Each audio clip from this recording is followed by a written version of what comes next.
Shalom Bapak Ibu saudara. Saat ini kita akan membahas di dalam Korintus 4 ayat yang ke-7 dikatakan seperti ini. Tetapi harta ini kami punyai dalam bejana tanah liat, supaya nyata bahwa kekuatan yang melimpah-limpah itu berasal dari Allah, bukan dari diri kami. Bapak Ibu, dalam hidup ini pernahkah mungkin kita merasa dalam keadaan kita itu seakan-akan merasa bahwa kita orang yang lemah, kita orang yang tidak punya apa-apa, kita merasa tidak layak, kita merasa rapuh, dan kita merasa bahwa kita itu terlalu sederhana untuk Tuhan pakai.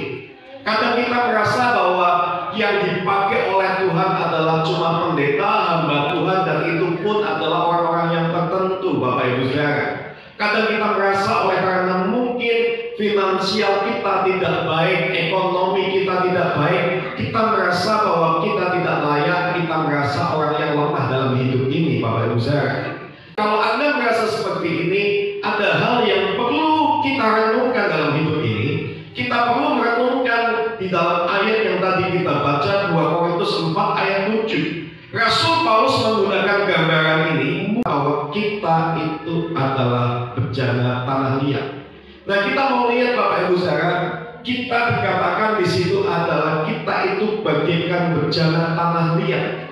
Nah, apa bejana tanah liat? Bejana tanah liat ini adalah gambaran kita semua manusia, Bapak Ibu saudara. Kita manusia adalah bejana tanah liat itu.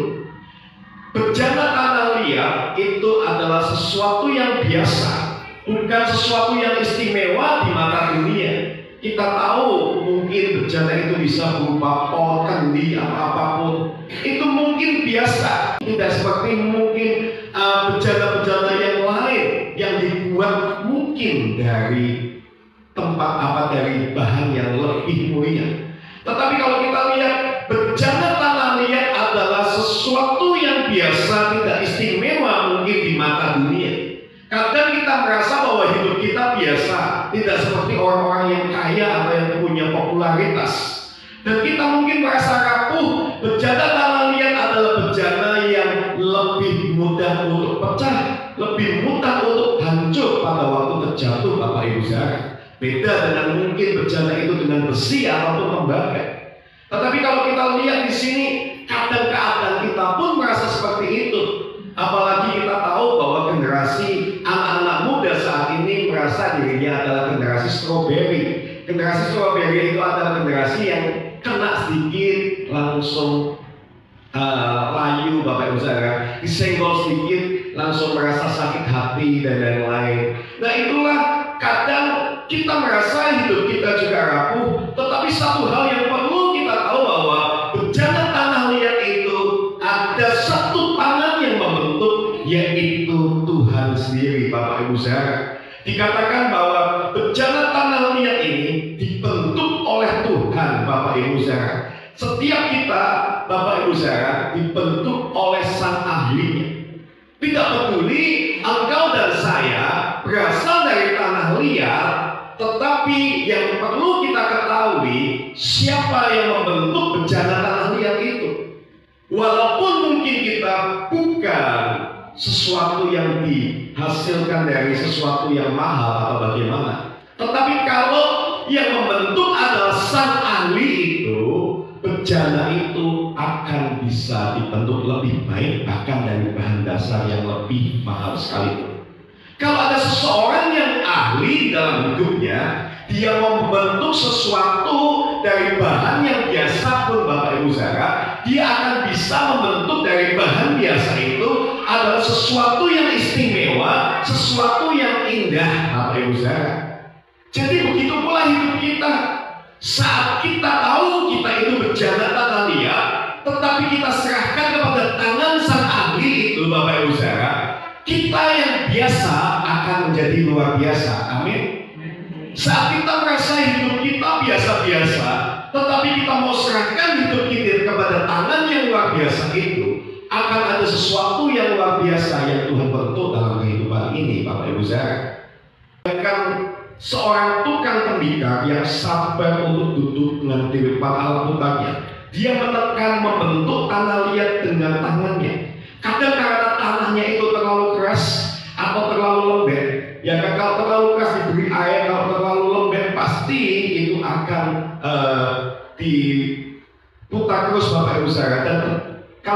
tahu, dan kadang kalau memang di situ tanah liatnya ada kotoran, pasti akan dicungkil kotorannya itu, Bapak Ibu saudara. Kadang-kadang dalam kehidupan ini kita merasa bahwa hidup kita seakan-akan ditekan.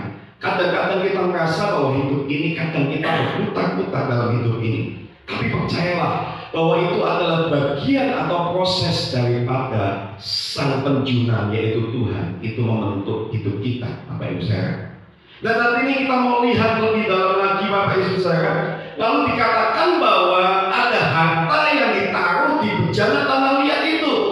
Apa artinya harta yang kita miliki sebagai bejana tanah liat itu, Bapak Ibu saudara? Harta itu adalah Injil, kabar baik Yesus Kristus, pengetahuan dan pengenalan akan Kristus. Itulah harta dari bejana tanah liat itu. Bahwa Dia mati dan bangkit untuk menebus dosa kita, Bapak Ibu saudara. Dan saat ini kita itu tinggal di dalam kuasa bangkitan Tuhan kita, Yesus Kristus. Nah, Bapak Ibu saudara, kalau kita melihat di sini, ini bukan sekedar ajaran atau teori, tapi ada satu kuasa yang Tuhan berikan dalam hidup kita. Kalau bejana tanah liat ini ada harta yang ditaruhkan, yaitu Injil, pengetahuan dan pengenalan akan Kristus, itu ada dalam hidup kita. Akan ada kuasa yang mengampuni dosa, dalam artian Bapak Ibu saudara, waktu kita mengenalkan yang namanya Kristus, kuasa pengampunan dosa itu ada, kuasa untuk mengubah hati, kuasa mengalahkan kegelapan, kuasa yang menguatkan di dalam kelemahan, itu akan terjadi, Bapak Ibu saudara, dalam setiap apa yang kita lakukan. Karena Kristus yang tinggal, Kristus itu akan membuat kita mempunyai satu efek ataupun kuasa, Bapak Ibu saudara. Bapak Ibu, saya pernah melihat beberapa film-film yang ada.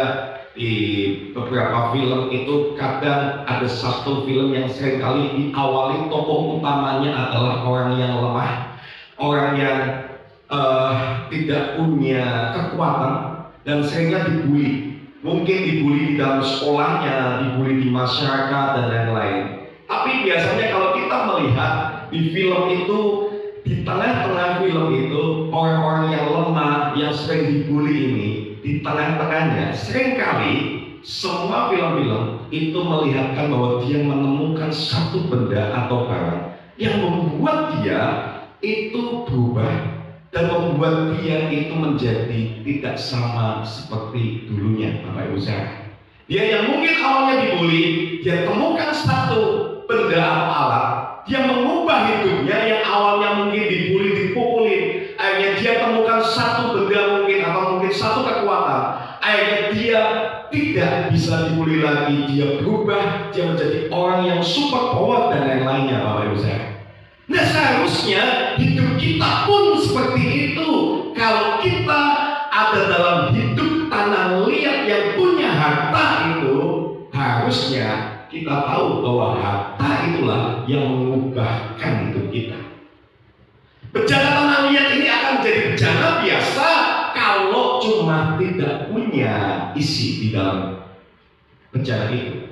Tetapi saat bejana itu punya sebuah isi, apalagi itu adalah harta karun, pastinya bejana itu akan punya sesuatu yang berbeda. Hidup kita, kalau kita tahu, kalau memang ada dalam hidup kita adalah Kristus, Injil itu ada dalam hidup kita, pengetahuan dan pengenalan Kristus itu ada dalam hidup kita yang sebagai harta kita, harusnya hidup kita itu berubah. Harusnya hidup orang Kristen yang memang ada harta di dalam sebuah bejana tanah liat itu akan berubah nilainya, Bapak Ibu saudara. Kita pun harusnya seperti itu. Seharusnya kalau Kristus ada dalam hidup kita, harusnya hidup kita itu berubah dari keadaan lama kita, Bapak Ibu saudara. Tapi kita tahu ada banyak mungkin kita merasa bahwa hidup kita kurang mengalami perubahan. Kenapa? Karena sebetulnya kita cek apakah harta yang benar-benar yang dari surga itu ada tidak dalam hidup. Kalau memang Yesus Kristus, Injil itu yang mengubahkan hidup kita, itu ada, pasti hidup kita itu akan berubah, Bapak Ibu saudara. Nah, kenapa ada banyak orang-orang Kristen, mereka itu Kristen tetapi mereka tidak berubah hidupnya, mereka kosong. Kita lihat Bapak Ibu Saudara, bahkan mau gereja semegah apapun, mereka sehina-hina kayak apapun, tetapi kita melihat ada banyak orang-orang yang hatinya masih kosong. Mereka tidak menyadari bahwa sebetulnya kalau memang mereka Kristen dan mengenal Kristus, harusnya harta yang sebenarnya yaitu Kristus atau Injil itu ada di dalam hidupnya, Bapak Ibu Saudara. Dan itu harusnya mengubahkan. Tapi kita melihat banyak orang yang tidak merasa seperti itu. Nah, hal yang membuat kita tidak boleh minder dalam hidup ini adalah karena kita punya Kristus. Saya dari semua keluarga saya, orang tua saya bukan orang yang punya, daripada mungkin kakaknya dari mama atau apapun Bapak Ibu Saudara. Awalnya saya dibesarkan dengan minder, tetapi semakin lama pada saya tahu saya mengenal Kristus, pada waktu saya pulang, saya saat ini tidak minder ketemu sama siapapun, baik itu keluarga yang lebih kaya ataupun lebih terhormat Bapak Ibu Saudara. Karena bagi saya adalah engkau boleh lebih kaya, engkau boleh lebih terhormat, engkau lebih punya mungkin banyak uang, tetapi ada harta yang tidak engkau miliki daripada saya. Beberapa keluarga mama saya Buddhis dan belum kenal Yesus. Bagi saya adalah ada satu harta yang saya miliki dan engkau belum miliki, dan harta ini melebihi daripada hartamu, yaitu Kristus Yesus, Injil itu Bapak Ibu Saudara. Dan itulah yang membuat kita tidak boleh minder, karena ada harta yang sebenarnya yang Tuhan taruhkan untuk kita. Amin. Kalau kita Kristen sejati, kita harus sadari bahwa kita di dalam perjalanan tanah liat ini ada harta yang Tuhan berikan dalam hidup kita. Engkau dan saya tidak boleh minder lagi. Amin.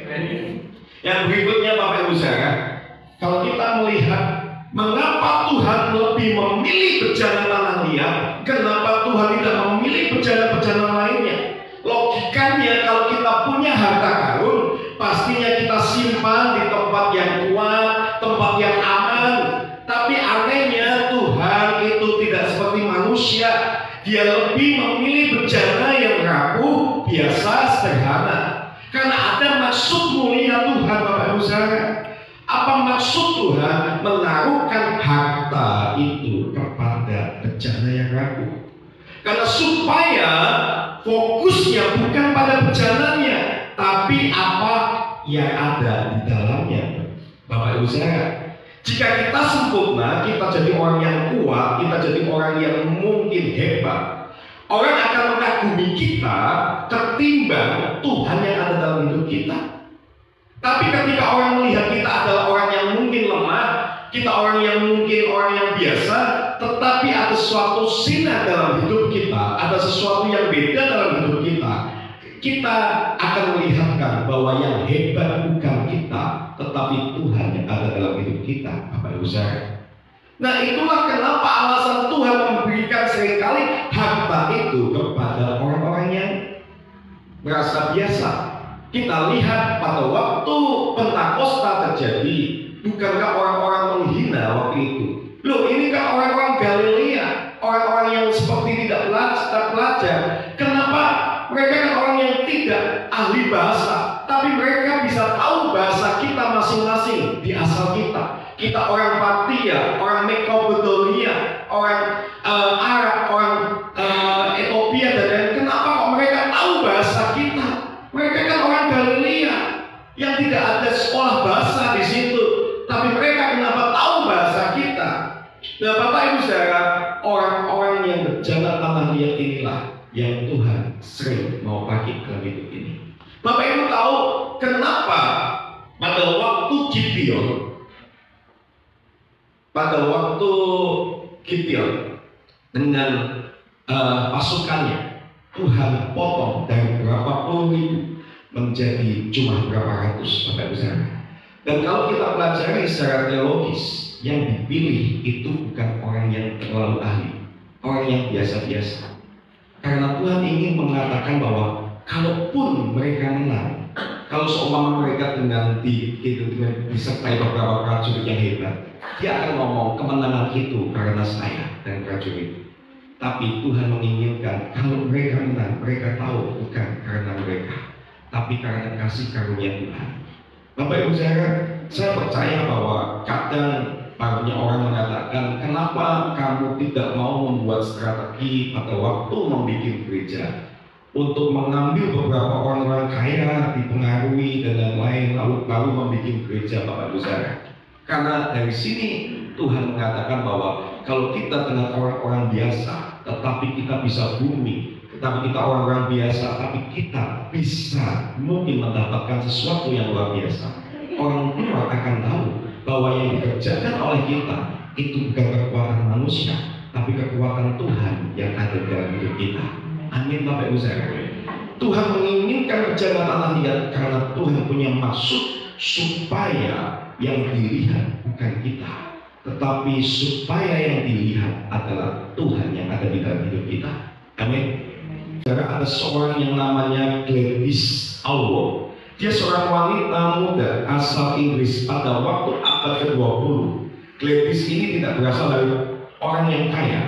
Dia tidak punya pendidikan tinggi, tapi dia punya hati untuk masuk ke sebuah misi, Bapak Ibu saudara. Dia masuk ke satu lembaga misi. Supaya dia masuk dalam lembaga misi itu supaya dia diutus ke satu tempat di Cina. Tetapi ternyata lembaga misi tidak menerimanya karena dia dianggap adalah orang yang tidak cocok jadi misionaris, karena dia orang yang tidak berpengetahuan luas. Nah, dia memang seorang yang, bahkan dia adalah seorang yang cuma kayak pelayan rumah tangga, kayak ART kayak gitu, Bapak Ibu saudara. Tapi hatinya waktu itu terbakar sekali kepada kasih akan Tuhan dan kerinduan untuk memberitakan Injil di Tiongkok, Bapak Ibu. Nah, karena ditolak oleh badan misi, dia mengeluarkan beberapa badan misi dan ditolak, Bapak Ibu saudara. Tapi Gladys ini tidak menyerah. Dengan tabungannya yang kecil, dia mengumpulkan dari pendapatannya. Dia membeli tiket kereta api dalam perjalanannya penuh resiko. Dia hampir ditangkap, kelaparan dan nyaris meninggal. Tapi akhirnya dia bisa tiba di Tiongkok, Cina. Dan memang dia tidak bisa bahasa Mandarin dengan pintar, Bapak Ibu saudara. Dan dia tidak punya dukungan dana tetap untuk dia bermisi di Tiongkok itu. Tapi dia membawa iman dan kasih, yaitu harta yang terpendam dalam hidupnya itu. Di Tiongkok akhirnya tapi dia ketemu seorang bekas misionaris tua. Dan dia ditaruh di dalam penginapan orang tua ini, Bapak Ibu saudara. Dan ternyata orang tua ini juga menjalani kehidupan untuk penginjilan. Dan dia akhirnya di sana dan dia melayani penduduk lokal di situ dengan si bapak tua ini. Dan di sana dia ngadopsi banyak anak-anak yatim, diberi makan dan lain-lain, Bapak Ibu saudara. Dan akhirnya dia punya pengaruh di situ. Ratusan bahkan ribuan orang di Tiongkok itu menerima Injil oleh karena dia. Nah, ketika Jepang waktu itu menyerbu Cina, Gladys ini membawa 100 anak yatimnya itu menyeberangi pegunungan sejauh ratusan kilometer ke tempat aman. Dia mengalami luka kelelahan dan dia nyaris mati karena infeksi. Tetapi puji Tuhannya, semua anak-anak yang dibawanya itu adalah anak-anak yang selamat, Bapak Ibu saudara. Bapak Ibu saudara, orang ini ditolak oleh banyak lembaga misi oleh karena dianggap tidak punya pengetahuan luas. Tetapi oleh karena hatinya, oleh karena dia percaya bahwa harta yang ada di dalam hatinya itu perlu dibagikan kepada yang lain, dia punya yang namanya kemauan. Tuhan memakai dia, Bapak Ibu saudara. Bahkan kalau dihitung-hitung dengan orang yang misionaris yang benar-benar resmi, itu dia bisa mengalahkan jumlah yang diinjili dengan misionaris resmi, Bapak Ibu saudara. Yang membedakan apa, Bapak Ibu saudara? Padahal misionaris resmi ini lebih disokong dana oleh lembaga misionaris. Dia tidak punya apapun, tetapi yang dia percaya adalah ada harta yang ada dalam hidupku, yaitu Injil Kristus Yesus itu yang perlu aku bagikan. Bapak Ibu, saat ini yang harus kita lakukan adalah percayalah. Anda mungkin merasa bukan seseorang yang hebat dan lain-lain, tapi percayalah ada pribadi yang hebat ada di dalam hidupmu dan hidupku untuk kita bagikan. Amin. Beberapa waktu ini nanti saya akan ajak Bapak Ibu Saudara. Pada waktu saya dulu pelayanan youth, saya mengajak anak-anak youth untuk ke alun-alun biasanya untuk menginjil. Tapi kalau memang itu membahayakan, saya tidak akan mengajakkan ke sana. Tapi ayo mulai, Bapak Ibu, ada beberapa hal yang nanti akan kita lakukan. Salah satunya, kita akan cari orang-orang yang sakit, orang yang punya masalah dan lain-lain. Kita akan datangi, kita akan doakan mereka, Bapak Ibu Saudara. Gereja ini harus bergerak, Bapak Ibu Saudara. Nah, kita mau lihat dulu sebelumnya. Lalu apa artinya untuk kita, Bapak Ibu Saudara, tentang belajar tentang bencana tanah liat, harta yang ada dalam bencana tanah liat ini? Yang pertama, jangan memikirkan kelemahan kita. Kelemahanmu itu bukan penghalang bagi Tuhan. Justru seringkali kelemahan itu Tuhan akan pakai, Bapak Ibu Saudara. Tuhan akan pakai setiap kelemahan kita untuk kemuliaan Tuhan. Karena di dalam kelemahan kita, malahan kemuliaan Tuhan itu akan nyata. Nah, Bapak Ibu, kalau Anda mungkin merasa aku tidak pintar ngomong, aku tidak pintar melakukan ini dan lain-lain, ada banyak hal yang Tuhan nanti bisa akan bukakan dalam hidupmu. Yang kedua, jangan merasa tidak layak. Tuhan tahu kita mungkin bencana yang retak, tapi Dia memilih tinggal di dalam kita. Fokuslah kepada apa yang ada dalam hati kita. Yang berikutnya, jangan fokus pada bencanamu, fokuslah pada hartanya. Kadang kita terlalu sibuk untuk mempercantik atau memperindah hidup luar kita. Kita terlalu sibuk untuk mungkin mempoles kehidupan luar kita, Bapak Ibu Saudara, supaya kita kelihatan lebih baik di mata orang dan lain-lain. Tapi yang paling penting adalah sebetulnya adalah Injil kasih Tuhan yang ada dalam hidup kita, yang perlu kita bagikan. Bukan penampilan luar kita yang kita utamakan. Tidak ada salahnya kita membuat penampilan luar kita itu baik, tetapi apa yang ada di dalam hidup kita, yaitu Yesus, itu yang harus kita fokuskan.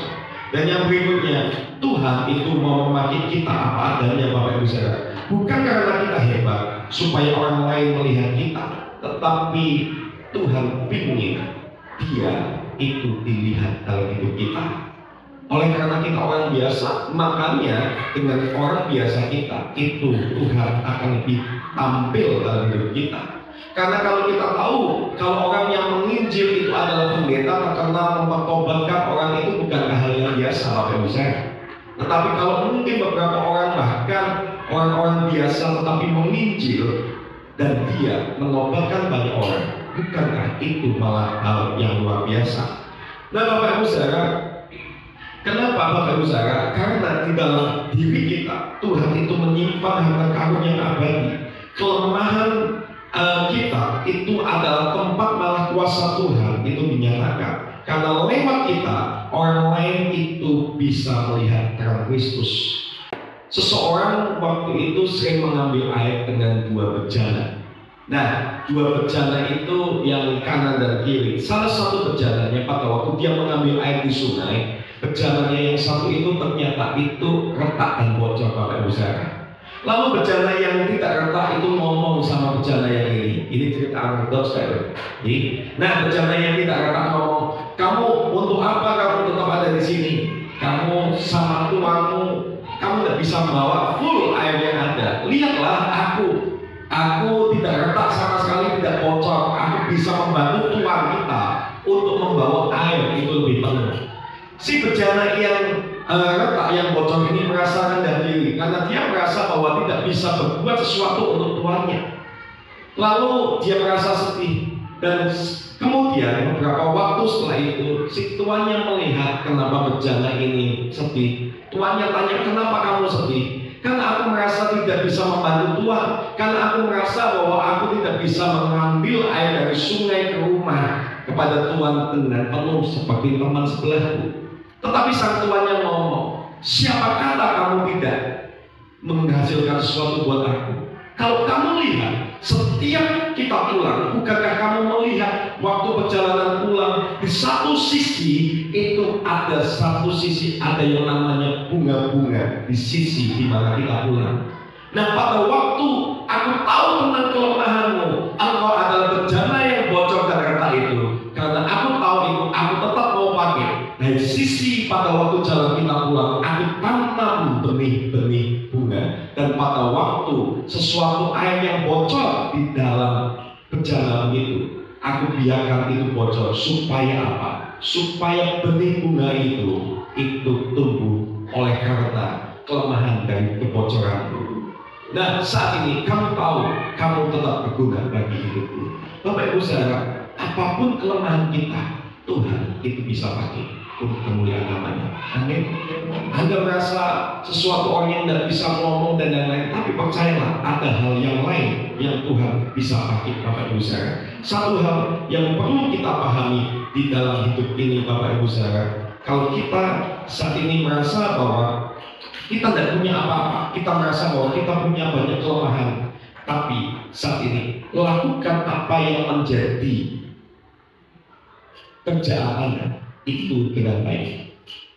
Seseorang mengatakan seperti ini, jika seorang dipanggil bahkan untuk menyapu jalanan, walaupun pekerjaan Bapak itu mungkin menyapu jalanan di kota ini, hendaklah ia menyapu jalan seperti Michelangelo melukis dan Beethoven untuk mengubah musik, dan seperti Shakespeare untuk menulis puisi, dan ia menyapu dengan demikian baiknya sehingga orang dan semua penghuni baik langit atau bumi akan berhenti sejenak, dan dia akan berkata, di sini pernah Anda hidup seorang penyapu jalanan hebat yang telah melakukan tugasnya dengan baik. Kalau Anda mungkin cuma seorang yang biasa, tapi lakukan pekerjaanmu itu, Bapak Ibu Saudara, dengan baik. Pada waktu Anda melakukan pekerjaanmu dengan baik, disitulah Kristus akan muncul dan berbicara di dalam hidupmu. Amin, Bapak Ibu Saudara. Apapun kelemahanmu, apapun yang Anda merasa tidak layak dalam hidup ini, percayalah Tuhan bisa memakai setiap kelemahan dan ketidaklayakan kita. Amin. Mari kita siapkan hati kita.